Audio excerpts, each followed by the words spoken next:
Eric here with heatcable.com, and today we're going to cover a question that one of our clients had, and it's about self-regulating heat cable.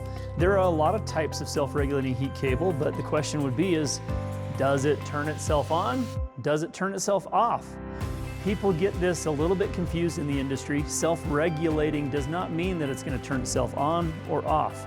Self-regulating means it will operate and change the heat output as temperatures change. Let me explain a little bit more on this. So there's two variables you got to consider. There's temperature and then there's the wattage. Temperature is pretty obvious, that's outdoor temperature. The wattage is the power output, or how much heat is going to be produced in the cable. Let's take the whiteboard and show you a little detail on this.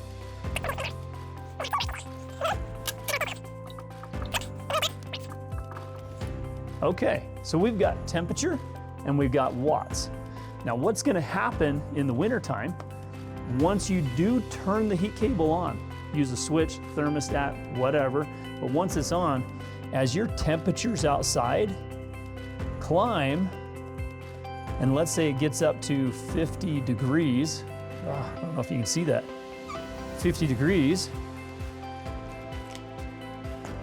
your watts are going to come down in this situation, and it's going to come down here, and you're going to see a lot less power pull. But what happens when all of a sudden, let's take this. What if your temperature comes down and you're floating around 20 degrees? Your watts are going to go up. And you're going to see that floating around maybe 8 or 10 watts. So as temperature comes down and temperatures get cold, water freezes, your heat cable is going to start increasing the power pull, increasing the heat output. But it does not turn itself off. So once you flip that switch and engage the cable, it is now actively adjusting its heat output based on temperature. So that is how the heat cable works. It does not turn itself on, does not turn itself off. Self-regulating means it regulates the heat output based on outdoor temperature. One last thing that a lot of people have questions about is, how does it do this?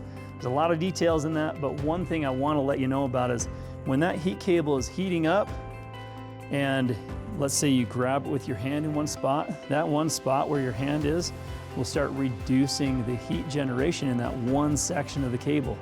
So this is self-regulating based on what's around that segment of cable. So it's not the whole cable adjusts, it does it in these segments. So self-regulating cable, super cool, awesome technology. It does a great job in extremely cold climates. So if you get below 32 degrees or even 20 degrees, self-regulating cable is definitely the way to go. So this information, I hope, answers that question. Does it turn itself on? Does it turn itself off? It does not. It only regulates the heat output. Hope this information was helpful and useful for you guys. Don't forget to subscribe and like our channel here and watch for more videos. Thanks. Eric with heatcable.com.